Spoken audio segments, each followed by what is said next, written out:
कैसे हैं दोस्तों? आपके सामने स्क्रीन पर वो मंजर है जिसमें यूक्रेनियन फोर्सेस 8.5 माह बाद अपने ही मुल्क के अहम शहर खरसून में दाखिल हो रही हैं। रूस महीनों इस शहर पर कब्जे के बाद अब इसे छोड़कर जा चुका है। खरसून की आज़ादी पर यहाँ के शहरी वालहाना खुशी का इजहार कर रहे हैं, अपनी फोर्सेस को वेलकम कह रहे हैं और हवा में उनके लिए बोसे फेंक रहे हैं। आप देख सकते हैं यूक्रेन रशिया जंग का ये मोड़ दोस्तों सबसे बड़ा टर्निंग पॉइंट है। इसकी एक बड़ी वजह यह है कि ये वो सबसे अहम और सबसे बड़ा शहर था यूक्रेन का जिस पर अब तक रूसी फौज का कब्जा हो सका था।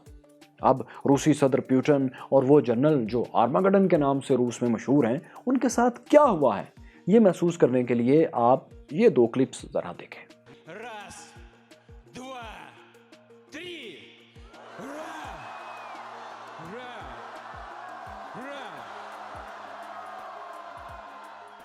So that they remember this forever.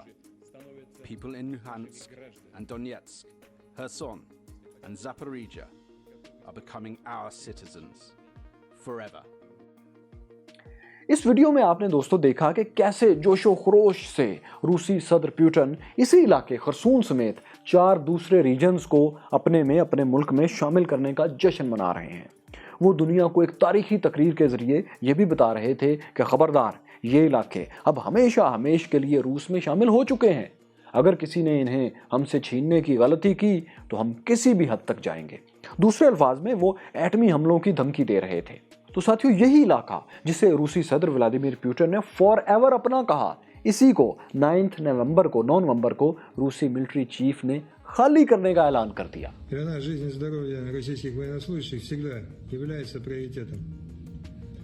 Мы должны принимать во внимание и угрозу для гражданского населения.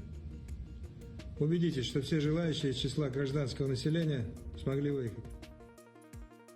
दोस्तों, इस ऑफिशियल वीडियो में जो 2 अफसरान आपको नजर आ रहे हैं, इनमें से एक रशियन डिफेंस मिनिस्टर सर्गी शोइगु हैं और दूसरे यूक्रेन में रशियन फोर्सेस के कमांडर जनरल सिरोवकिन हैं।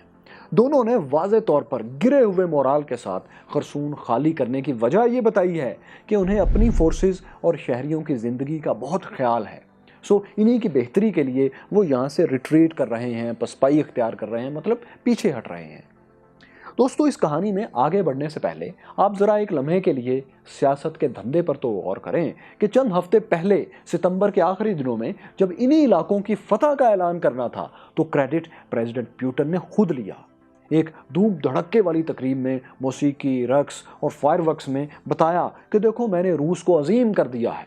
लेकिन जब इसे छोड़ना पड़ा, खाली करना पड़ा, यहाँ से शिकस्त हुई, तो अपने जनरल्स और मिनिस्टर्स को उन्होंने लोगों के सामने कर दिया है, खुद नहीं आ रहे ये ऐलान करने। जब इसी साल 2 मार्च को रूसी फौज खरसून शहर में दोस्तों दाखिल हुई थी तो टैंकों की लंबी कतारें थी उनके, तो शहरियों ने सड़कों पर खामोश एहतजाज किया था खरसून के शहरियों ने। इस दौरान रशियन फौजी टैंकों पर खड़े हवाई फायर भी चला देते थे कि मुबादा कोई शहरी गुस्से में उन पर पत्थर ही ना मारते। लेकिन आज जब 8 माह बाद रूसी फौज इस शहर से निकली है तो आप देखें कि खरसूनियंस अपनी फौज को जो आ रही है उसको कैसे वेलकम कह रहे हैं। बूढ़ी औरतें सोल्जर्स का मुंह चूम रही हैं। जख्मी दिल शहरी, ज़्यादातर ये बड़ी उम्र के हैं, वो फौजियों को फूल पेश कर रहे हैं, उन्हें गले से लगा रहे हैं। जहाँ से यूक्रेनियन फोर्सेस की गाड़ियाँ गुजर रही हैं, लोग उनकी तरफ लपके चले आ रहे हैं और ZSU के नारे लगा रहे हैं। ZSU यूक्रेन की स्पेशल फोर्सेस का दोस्तों एब्रीविएशन है, इसी नाम से उनको वहाँ पर पुकारा जाता है। इन वीडियोस से आपको अंदाज़ा हो रहा होगा कि आज़ादी का जश्न सिर्फ दिन में नहीं बल्कि रात को भी जारी रहा। अब देखें दोस्तों कि खरसून न सिर्फ रूसी कब्जे वाला सबसे बड़ा शहर था बल्कि ये उन 4 शहरों में से भी एक था जहां अभी सितंबर के आखिर में रूसी सदर ने नाम नेहाद रेफरेंडम करवा के साबित करने की कोशिश की थी कि यहाँ के अवाम रूस में शामिल होना चाहते हैं। हमने इसकी पूरी ज़बरदस्त और इंतहाई दिलचस्प कहानी आपको इस वीलॉग में दिखाई भी थी कि कैसे लुहानस्क, डोनेत्स्क, खरसून और ज़पोरिज़िया रीजन्स में रूसी फ़ौज ने एक शानदार चाल खेलकर मगरबी दुनिया को गहरी परेशानी में डाल दिया था और रशियंस को खुशी के 7वें आसमान पर पहुंचा दिया था। इस शैम रेफरेंडम के मुताबिक खरसून की 87% 87% अवाम ने रूस के हक में वोट दिया था बकौल रूस। लेकिन आप खुद बताएं कि इस वक्त वो 87% लोग कहाँ हैं? खरसून तो यूक्रेनियन आर्मी के साथ खड़ा साफ नजर आ रहा है, और क्यों नजर ना आए? आखिर 8.5 माह गैर मुल्की कब्जे में रहना कोई आसान बात है क्या? और इस कब्जे की कहानी दोस्तों 24 फरवरी को शुरू हुई थी, जब यूक्रेन में 3 अतराफ से और 6 मुकामात से रूसी फोर्सेस दाखिल हो गई थीं। नॉर्थ से यूक्रेन के मरकजी शहर कीव पर सबसे बड़ा अटैक हुआ। नॉर्थ ईस्ट से खार्किव और सूमी पर रूसी फौजें चढ़ दौड़ी। साथ ही ईस्टर्न साइड से लुहांस्क और डोनेत्स्क में रशियन आर्मी दाखिल हो गई, जबकि साउथ से, जनूब से खरसून और ओडिशा पर भी रूस ने ज़बरदस्त अटैक किया था। पहले 6 माह तो यूक्रेन सिर्फ एक दिफाई जंग ही लड़ता रहा, अपनी अहम इंस्टॉलेशंस और शहर बचाने की कोशिशों में मसरूफ रहा। इस दौरान कुछ बड़े शहरों में रूसी फौज अपनी सप्लाई लाइन और कुछ और मसाइल की वजह से फंस गई और खुद ही ये इलाके छोड़कर पीछे हट गई। लेकिन इसमें ज़्यादा रूस की अपनी प्लानिंग का फॉल्ट था। यूक्रेनियन आर्मी का ऑफेंस अभी शुरू नहीं हुआ था। मगर साथियों, टेबल्स उस वक्त वाकई टर्न होना शुरू हुए जब यूक्रेन ने तवील तैयारी और अपने वेस्टर्न एलाइज मगरबी इत्तेहादियों की मदद से 6 सितंबर को इसी साल 2 फ्रंट काउंटर ऑफेंस शुरू कर दिया। यानी ईस्टर्न और साउदर्न रीजन दोनों में रूसी फोर्सेस पर यूक्रेनियन की आर्मी ने हमले शुरू कर दिए। इसके बाद 2 माह से भी कम अरसे में यूक्रेनियन फोर्सेस ने वो कर दिखाया जिसकी उम्मीद कोई नहीं कर रहा था। 24 फरवरी को 6 मुकामात से यूक्रेन में दाखिल होने वाला रूस आज मरकजी शहर कीव से भी पीछे हट चुका है। पूरा नॉर्थ रीजन यानी सुमी और खार्किव खाली कर चुका है। खार्किव से आते हुए आइजियम और लेमैन जैसे अहम 3 स्ट्रेटेजिक पॉइंट्स भी रूस के हाथों से अब निकल चुके हैं। रूसी फौज यहाँ असलाह और कैदी छोड़कर पीछे हट चुकी है। इसके बाद अब नीचे साउथ में यह अहम 3 कोस्टल सिटी खरसून भी रशियन फोर्सेस ने खाली कर दिया है। यहाँ एक बार फिर यूक्रेन का नीला पीला परचम हर जगह लहरा रहा है। आपको बताएं दोस्तों कि बाकी मुकामात के बरक्स यहाँ खरसून से अपनी फोर्सेस को निकालना रूस के लिए बहुत बड़ी मुसीबत बन गया था। वो कैसे? ये जानने के लिए दोस्तों आप एक और वीडियो देखें, जिसमें आपको अंदाजा होगा कि रूसी फोर्सेस किस कसमपुर्सी की हालत में यहाँ से निकले हैं। आप खरसून के दरमियान से गुजरने वाले दरिया नेप्रो रिवर के पुल एंटोनोव की ब्रिज के नीचे से जाती हुई रूसी फौज को देख रहे हैं। आप गौर करें कि ये पुल के ऊपर से नहीं बल्कि नीचे से, गालबन कश्तियों का इन्होंने पुल बनाया है, उस पर से चल के से क्रॉस कर रहे हैं। और वो इसलिए कि एंटोनोव की ब्रिज तबाह हो चुका है और रूसी फोर्सेस ने ही तबाह किया है। और ना सिर्फ पुल तबाह कर दिया है, बल्कि रूसी फोर्सेस वापस जाते हुए अपने रास्ते में माइंस और बूबी ट्रैप्स भी बिछाती हुई गई हैं, ताकि उसका पीछा करती हुई यूक्रेनियन फोर्सेस की रफ्तार सुस्त पड़ जाए और रशियंस जल्दी जल्दी दरिया पार करके दूसरी तरफ अपनी फोर्सेस के पास पहुंच जाएं, उस इलाके में पहुंच जाएं जो क्रीमिया से जुड़ा हुआ है, रूसी फोर्सेस का जो स्ट्रॉन्ग होल्ड है। अब रशियन आर्मी भले कह रही है कि उन्होंने अपनी मर्जी से ये इलाका छोड़ा है, लेकिन आप ज़रा यूक्रेनियन अटली के फायर पावर का अंदाज़ा खुद करें।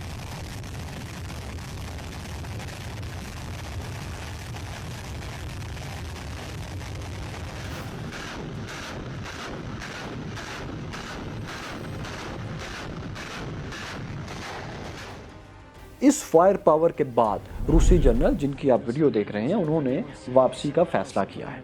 ये जनरल सर्गी सुरोविकिन है और जैसा कि हम आपको बता चुके हैं, रूस में इन्हें जनरल आर्मागेडन के नाम से पुकारा जाता है। आप इन्हें जनरल क़यामत भी कह सकते हैं। शाम में बशारुल असद, सदर बशारुल असद को बागियों और अलकायदा प्लस दाश पर फतह दिलवाने वाले यही जनरल थे। ये ब्रूटल, इंतहाई सख्त दिल इक़दाम लेने के लिए मशहूर हैं। ये अपने मकसद के लिए कोई भी कंप्रोमाइज़ कर लेते हैं, लेकिन मकसद पर कंप्रोमाइज़ नहीं करते, चाहे कितनी भी लाशें गिरानी पड़े, कितना भी इखलाक से गिरा हुआ काम करना पड़े। इन्होंने शाम में फतह के लिए शहरों को कब्रिस्तान बना दिया था और यही हाल उन्होंने यूक्रेन में भी किया है। वही हाल जो अमेरिका ने अफगानिस्तान में किया है और ईरान में। ये इस वक्त यूक्रेन में तमाम रूसी फोर्सेस के कमांडर हैं। इस वीडियो में वो रशियन ज़ुबान में कह रहे हैं कि यहाँ से निकलने का फ़ैसला एक बहुत मुश्किल फ़ैसला था। खरसून में उन्हें ये मुश्किल फ़ैसला दोस्तों क्यों करना पड़ा, इसकी वजह यह है कि यहाँ इनकी फ़ौज 2 हिस्सों में तकसीम हो गई थी। नेप्रो रिवर खरसून रीजन के दरमियान से गुजरता है। इस दरिया के ईस्टर्न साइड पर रूस की कुछ फ़ौज थी, लेकिन ज़्यादा फ़ौज खरसून के वेस्टर्न साइड पर मगरबी तरफ थी। इसकी तादाद तकरीबन 40,000 के लगभग बताई जाती है। इस फ़ौज की सारी सप्लाई लाइन ईस्टर्न साइड पर थी, जहाँ रूसी फ़ौज का मरकज़ था। लेकिन 6 सितंबर से जब जंग एक नए फेज़ में दाखिल हुई, यानी यूक्रेनियन आर्मी ने थकी हुई रूसी फ़ौज पर भरपूर हमले शुरू कर दिए, तो ये 40,000 फ़ौज डेंजर जोन में आ गई, کیونکہ ایسٹرن سے ویسٹرن سائڈ پر لاجسٹکس یعنی اسلحہ اور کھانے پینے کی چیزیں لے جانے کا واحد راستہ دریا سے گزرنے والا یہ پل اینٹونوف کی برج تھا۔ کسی بھی وقت یوکرینین آرمی اگر اس پل پر قبضہ کر لیتی یا پھر پل کسی بھی وجہ سے گر جاتا تو خرسون میں کھڑی روسی فوج 40,000 فوج اپنی مین فوج سے اس کا رابطہ کٹ جاتا، جس کے بعد ظاہر ہے روسی فوج گھیرے میں آ جاتی۔ پھر جنگ کے دوران کسی بھی وجہ سے اگر نیپرو ریور پر بنے عظیم الشان کاکوفکا ڈیم کو نقصان پہنچتا اور وہ ٹوٹ جاتا تو یہ بھی سیلاب کی وجہ سے روسی فوج کا رابطہ اپنی 40,000 فوج سے کاٹ دیتا۔ اتنا پانی آتا، یہ آپ دیکھ رہے ہیں میپ میں۔ اب یہ ایک نئی خوفناک صورتحال تھی۔ رشینز کسی بھی صورت اپنی 40,000 فوج کا ہتھیار ڈالنا یا مارے جانا افورڈ نہیں کر سکتے تھے، اور اب ویسے بھی آپ دیکھ چکے ہیں کہ یوکرینین آرمی تو بارش کی طرح میزائل اور شیلز فائر کرتی ہوئی آگے بڑھتی آ رہی تھی۔ کچھ رپورٹس کے مطابق دوستو 6,000 اٹلی شیلز اور گولے روزانہ یوکرینین آرمی رشینز ٹارگٹس پر فائر کر رہی ہے۔ ویسے آپ کو بتائیں کہ جواب میں روسی فورسز بھی کم نہیں ہیں، وہ اس سے زیادہ گولے فائر کر رہے تھے، لیکن مسئلہ یہ تھا کہ کسی کے بھی گولے سے اگر ڈیم یا پل کو کچھ نقصان پہنچتا، وہ تباہ ہو جاتا، تو جو ملٹری ڈیمیج ہے وہ روسی فورسز کو بہت زیادہ ہونا تھا۔ اس آگ اور بارود کی بے پناہ بارش کے سامنے روسی جنرلز کے پاس دو راستے تھے، یا تو وہ اپنے صدر کے گزشتہ چند ہفتے پہلے کے جشن میں کیے ہوئے اعلان کی لاج رکھیں کہ خرسون ہمیشہ کے لیے روس کا ہو گیا۔ اس آپشن میں یہ تھا کہ 40,000 فوج ماری جا سکتی تھی۔ دوسرا راستہ یہ تھا کہ اپنی فوج اور قیمتی اسلحے کو بچا کر خرسون سے نکل جائیں اور ان علاقوں میں پہنچیں جہاں کی حفاظت خرسون کی نسبت آسان ہے۔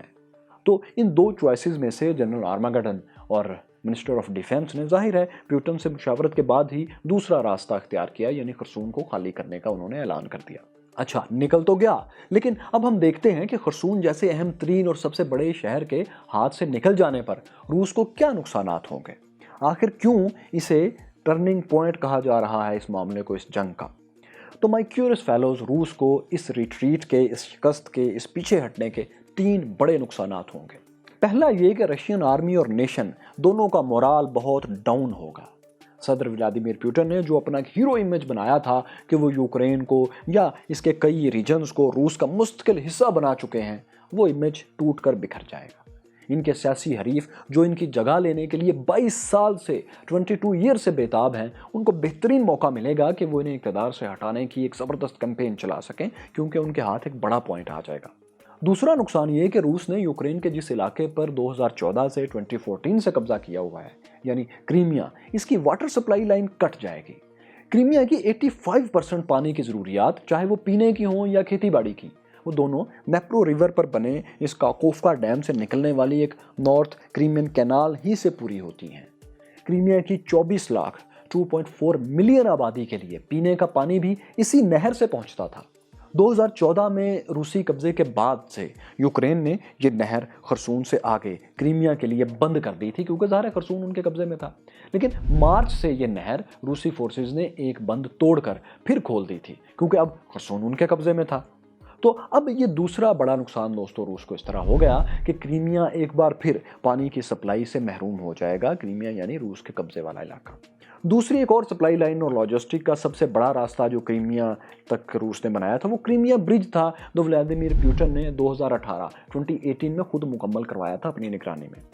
یہ 19 کلومیٹر لمبا ایک پل تھا جو روس کو کریمیا سے بائی روڈ اور ٹرین کے اس پہ ٹریکس تھے ان کے ذریعے جوڑتا تھا۔ لیکن ابھی 9 اکتوبر کو، تقریباً 1 ماہ سے کچھ دن پہلے، وہ پل کسی نے دھماکے سے اڑا دیا۔ کس نے اڑایا اس بات کا ابھی پن پوائنٹ تو کسی کو علم نہیں، لیکن ظاہر ہے جنگ ہو رہی تھی تو روس کے دشمنوں نے، یوکرین نے یا مغربی طاقتوں ہی میں سے کسی نے اڑوایا ہوگا۔ روس کا کریمیا سے اپنے پل کے ذریعے جو رابطہ تھا وہ تو عارضی طور پر ٹوٹ چکا، لیکن اب خرسون کے راستے سے بھی جو سپلائی لائن تھی ان کی کریمیا کو، وہ بھی ختم ہو گئی، بند ہو گئی۔ تو یہ 2 نقصان ہو گئے۔ تیسرا سب سے بڑا نقصان یہ کہ خرسون پر کریمیا فورسز کے آ جانے سے، ان کے قبضے سے، ان کے لیے، کریمیا کے لیے ساؤتھ کا پورا راستہ کھل جائے گا جو کہ پہلے بند تھا۔ اب 2014 میں چھینے گئے کریمیا کو واپس لینے کے لیے بھی یہاں سے ایک جنگی مہم، ملٹری کیمپین کا آغاز ہو سکتا ہے۔ یوکرین مغربی طاقتوں کی مدد سے ایک کیمپین لانچ کر سکتا ہے، جبکہ روس کے پاس یہاں سے یوکرین میں ایڈوانس کرنے کا جو موقع تھا ساؤتھ سے، وہ ختم ہو گیا، کیونکہ سب سے بڑا موقع اسی شہر سے تھا۔ अब दोस्तों ये तीनों तो स्ट्रेटजिक पॉइंट्स हैं, लेकिन आपको एक ऐसा नुकसान भी बताते हैं जो जंगों में सबसे अहम होता है, और वो नुकसान, वो पॉइंट है पर्पस, मकसद। जिस फौज के पास लड़ने का जितना क्लियर पर्पस होगा वो उतना ही अच्छा और उतनी ही देर तक लड़ाई जारी रख सकती है। इस वक्त मसला यह है कि रूसी फोर्सेस लड़ाई का पर्पस खो चुकी हैं। किसी दूसरे मुल्क पर कब्जा कायम रखने के लिए मुसलसल कुर्बानियां देना इतना पावरफुल मकसद नहीं है जितना पावरफुल पर्पस ये है कि हमें अपना मुल्क बचाना है, यानी यूक्रेनियन आर्मी और आवाम का जो पर्पस है वो। इससे पहले रूस यूक्रेन के इलाके क्रीमिया पर भी कब्जा कर चुका है, जिसे कि यूक्रेन ने बड़ी बेबसी से बर्दाश्त किया था, लेकिन अब वो इसके लिए तैयार नहीं। यूक्रेनियंस और उनकी फौज जख्म खुर्दा टाइगर की तरह, चीते की तरह लड़ रहे हैं। यूक्रेन के चप्पे चप्पे को रूस से आज़ाद करवाने के मकसद पर किसी यूक्रेनी शहरी को तो कोई इख्तलाफ नहीं है, जबकि रूस की तरफ मामला उल्टा है पर्पस का। रूस में यूक्रेन पर हमले और इसके इलाकों पर कब्जे के लिए कंसेंसस नहीं है। हर कोई रूस में ये नहीं समझता कि उन्हें कोल्ड वॉर के ज़माने की बाउंड्रीज पर अब वापस चले जाना चाहिए।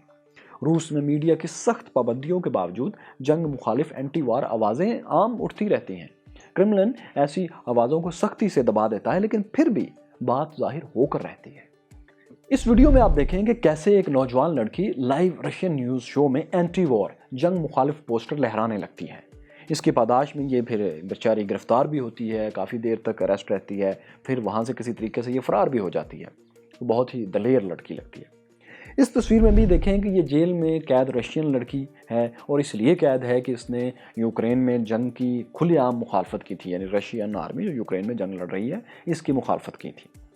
तो दोस्तों ये दो हो गई पर्सनल ब्रेवरी की मिसालें, लेकिन अब आपको दिखाते हैं कि इसके अलावा भी सैकड़ों और दर्जनों की तादाद में रशियंस सड़कों पर निकलकर यूक्रेन पर हमले के खिलाफ प्रोटेस्ट कर रहे हैं। ऐसे कम से कम 1300 से ज़ायद एंटी वार एक्टिविस्ट इस वक्त रूसी जेलों में कैद हैं। तो बात का मकसद ये दोस्तों कि जो फौज किसी कमज़ोर पर्पस के लिए या आपसी तकसीम के साथ, नेशन की डिवीजन के साथ मैदान जंग में होती है, वो उस फोर्स से, उस कौम से कमज़ोर होती है जो कौम के मुकम्मल इत्तेहाद और स्ट्रॉन्ग पर्पस के साथ लड़ रही होती है। जंगों में कामयाबी के लिए हथियारों के अलावा ये पॉइंट बेहद अहम होता है। दोस्तों यहाँ आपको पूछना चाहिए कि अगर अब यूक्रेनियन फोर्सेस इतने बुरे हालात में रूस के इतने बड़े और ताकतवर ऑफेंसिव को पीछे धकेलते हुए ब्लैक सी के करीब तक आ गए हैं, तो 2014 में 2014 में ऐसा क्यों ना हो सका जब रशिया ने उनके इलाके क्रीमिया पर कब्जा किया? ऐसा क्यों हुआ कि उधर रूसी फोर्सेस ने 2014 में हमला किया, इधर यूक्रेनियन आर्मी क्रीमिया से निकल कर भाग गई, मुकाबला ही नहीं कर सकी? हालांकि मगरबी और अमरीकी हमायत तो उन्हें उस वक्त भी हासिल थी।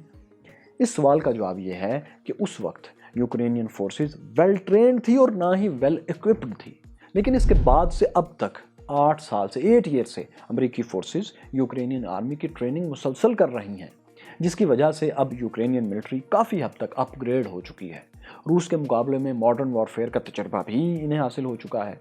ये ट्रेनिंग अभी जंग के दौरान भी दोस्तों तेज़ी से जारी है। इसमें तवील तरबियत के लॉन्ग टर्म कोर्सेज भी हैं। आम शहरियों को 5-5 दिन के कोर्सेज भी करवाए जाते हैं, जिसमें गन्स को हैंडल करना, गोली चलाना और अपना बचाव करने के तरीके होते हैं। कुछ अमेरिकी मैरीन्स खुद भी अपनी मर्जी से जंग का थ्रिल एंजॉय करने यूक्रेन आ रहे हैं और शहरियों को तरबियत दे रहे हैं। वैसे दोस्तों आपके इल्म में ये भी होना चाहिए कि जब कोई मुल्क किसी दूसरे मुल्क से हथियार लेता है तो उसकी फ़ौज को इन हथियारों की ट्रेनिंग की भी ज़रूरत होती है। तो यूक्रेन को जो अंधाधुंध दुनिया से हथियार मिल रहे हैं, उनको चलाने की ट्रेनिंग के लिए, तरबियत के लिए भी एक्सपर्ट्स रशिया में आ रहे हैं, तो ये उसके अलावा हैं। तो इन सब को देख के हम कह सकते हैं कि यूक्रेन को 3 प्रोग्राम्स के तहत बरसों से अमेरिकी एक्सपर्ट्स और भी दुनिया के एक्सपर्ट्स ट्रेनिंग दे रहे हैं। 1 ऑफिशियल आर्मी को मॉडर्न वॉरफेयर की तरबियत, 2 शहरियों के शॉर्ट कोर्सेज, 3 मॉडर्न वेपन्स की ट्रेनिंग।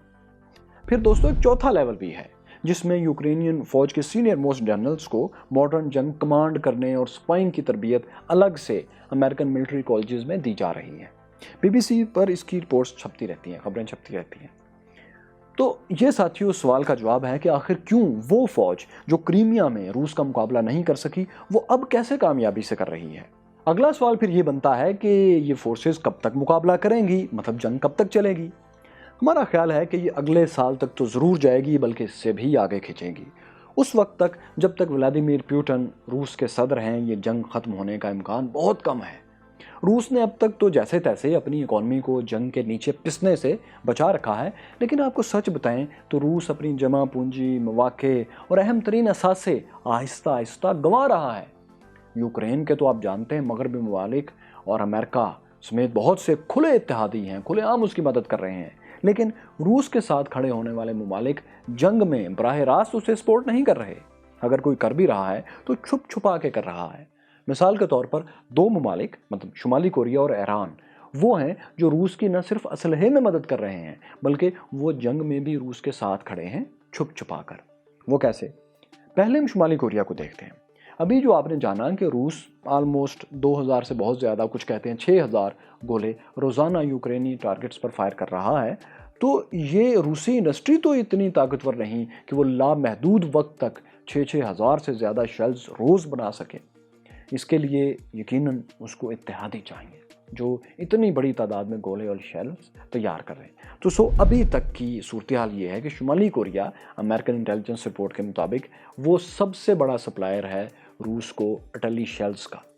दूसरा मुल्क जो बराह रास्त रूस यूक्रेन जंग में असलहे से रूस की मदद कर रहा है वो ईरान है। ईरानी ड्रोन्स की कहानी दोस्तों बहुत दिलचस्प है, बहुत मज़े की है।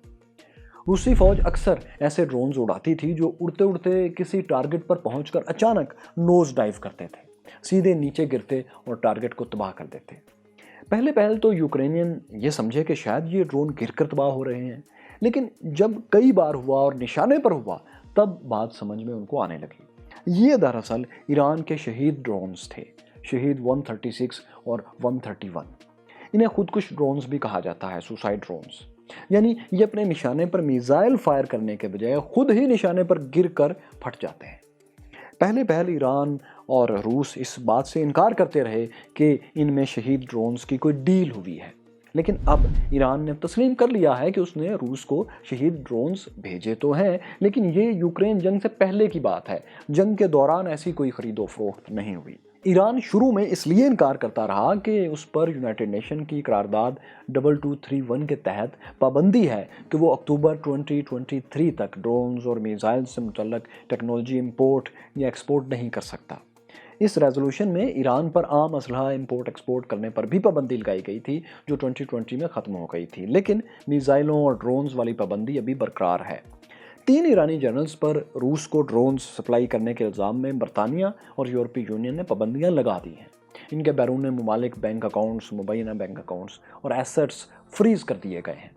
दोस्तों, आपको यहाँ एक और दिलचस्प बात बताते हैं। इन 3 ईरानी जनरल्स में से एक मेजर जनरल मोहम्मद बाकरी हैं। ये ईरानी फ़ौज की मरकज़ी कमान का हिस्सा हैं। इन्होंने खुद पर पाबंदियों के जवाब में यूरोप पर एक भरपूर तंज किया। उन्होंने कहा कि यूरोप वालों, आप जितनी जल्दी हो सके पूरी दुनिया में मेरे असासे और बैंक अकाउंट्स ढूंढ लें और वो पैसा लेकर कोयला ख़रीद लें, क्योंकि सर्दियां आने वाली हैं और रूस से इस सर्दियों में आपको गैस नहीं मिलेगी। Winter is coming. वैसे ईरानी जनरल ठीक ही कह रहे हैं, क्योंकि ये मौसम सरमा यूरोप पर खासा सख्त पड़ने वाला है और रूस से आने वाली सस्ती गैस यूरोप ने खुद बंद कर दी है। जहां ये यूरोप के लिए ख़तरनाक बात है, वहीं जंग बंद करने के लिए एक अपॉर्चुनिटी भी दोस्तों ये बात बनती है। आखिर इंसानी जानें बचाने से बड़ा तो कोई पर्पज़ नहीं होता ना। फिर सर्दी तो बाद में इनको शिकार करेगी, मगर अब तक यूक्रेन और रशिया दोनों, जो इंसानी जानों की हम बात कर रहे हैं, उस ज़मीन में 1-1 लाख के करीब कीमती जानें गंवा चुके हैं, क्योंकि हर जान कीमती है। इनमें 40,000 के करीब तो यूक्रेन के आम शहरी हैं, सिविलियंस हैं। अमेरिकी जनरल्स और ऑफिशियल बल्कि अब तो यूक्रेन पर दबाव डाल रहे हैं कि वो रूस से मुज़ाकरात करने का ऐलान करे। यूक्रेनियन प्रेसिडेंट ज़ेलेंस्की को कहा जा रहा है अमेरिकन और वेस्टर्न हुकाम की तरफ से कि वो आलमी इत्तेहादियों में अपने अच्छे इमेज के लिए ही सही, लेकिन बयान जारी करें कि उनके दरवाजे रूस से मुज़ाकरात के लिए खुले हैं, यानी जंग बंदी के लिए बातचीत करें। मगर अफसोस के साथ कहना पड़ता है कि फ़िलहाल ऐसा कोई चांस नहीं, क्योंकि अभी 8.5 माह बाद अब कहीं जाकर यूक्रेन की फ़ौज ने फतह का, विक्ट्री का मोमेंटम हासिल कर लिया है। तो इस वक्त उनकी फ़ौज और कौम जिस मूड में है, उसमें अमन मुज़ाकरात का चांस कम ही दिखाई देता है। दूसरी तरफ रूस की तरफ से भी ऐसा कुछ सुनाई नहीं दे रहा अमन या मुज़ाकरात की बात, क्योंकि खरसून से वापसी के बाद पुतिन के पास भी कमज़ोरी दिखाने का कोई चांस बाकी नहीं बचा। खरसून से रिट्रीट और जंग के लंबे खिंचने की वजह से उनकी सियासी पोजीशन रूस के अंदर पहले ही काफ़ी कमज़ोर हो रही है। जंग अब उस मुकाम पर पहुंच चुकी है जहां या तो ये ख़त्म हो जाएगी या फिर एक ऐसे फेज़ में दाखिल होगी जहां इसे कोई भी ले जाना नहीं चाहता था। मतलब न्यूक्लियर फेज़, एटमी हमले वाला मुकाम। ये बात साथियों इसलिए बहुत सीरियस है कि रूसी फ़ौज ने एटमी हथियार फायर करने की एक्सरसाइजेज भी शुरू कर दी हैं।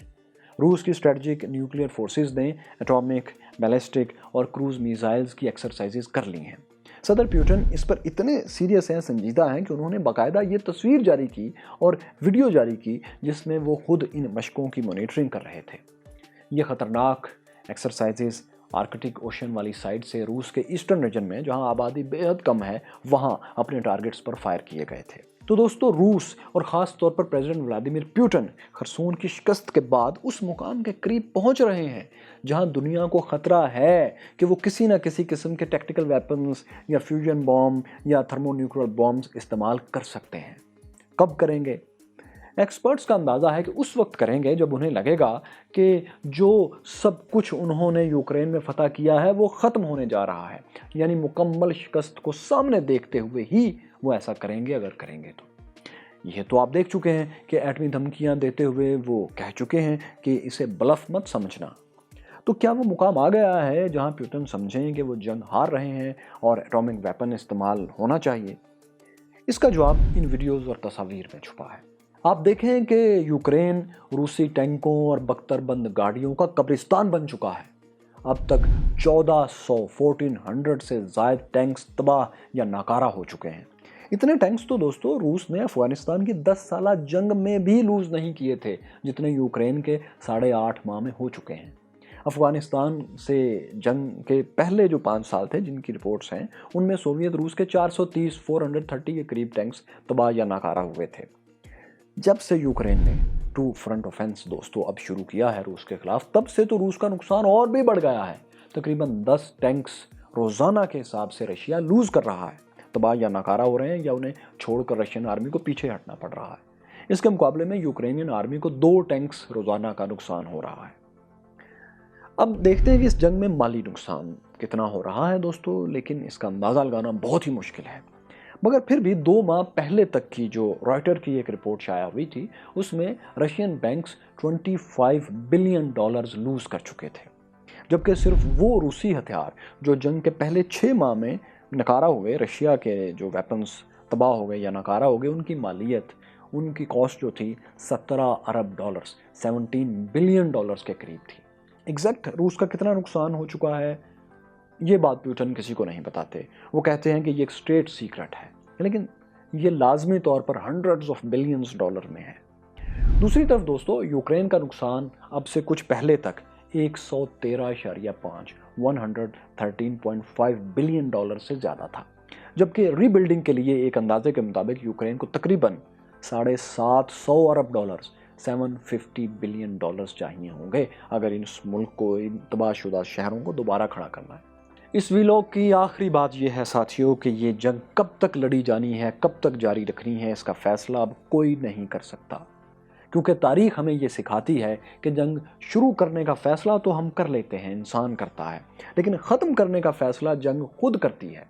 आम तौर पर जंगें उस वक्त ख़त्म होती हैं जब एक फ्रीक या दोनों में लड़ने की सख्त ताकत ही ख़त्म हो चुकी होती है, और इस वक्त हाल ये है कि दुनिया इस बज़ाहिर मामूली कॉन्फ्लिक्ट से $2.8 ट्रिलियन 2800 अरब डॉलर्स का नुकसान उठा चुकी है।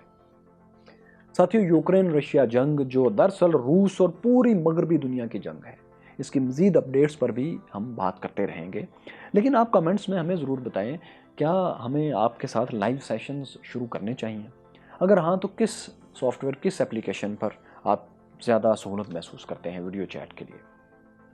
रूस यूक्रेन जंग जो दरअसल तीसरी जंग अजीम का इंट्रो सेशन है और दरअसल एक नई ब्रूटल कोल्ड वॉर है, इसके तमाम तर अपडेट्स हम आपके सामने मुसलसल ला रहे हैं। ये पूरी जंग नक्शों और किरदारों के साथ समझने के लिए आप इस प्लेलिस्ट पर टच कर सकते हैं। यहाँ देखिए कि यूरोप ने चर्च की ताकत को कैसे तोड़ा, और ये रही एक लाजवाब नॉवल एनिमल फॉर्म की कहानी, आज की कहानी।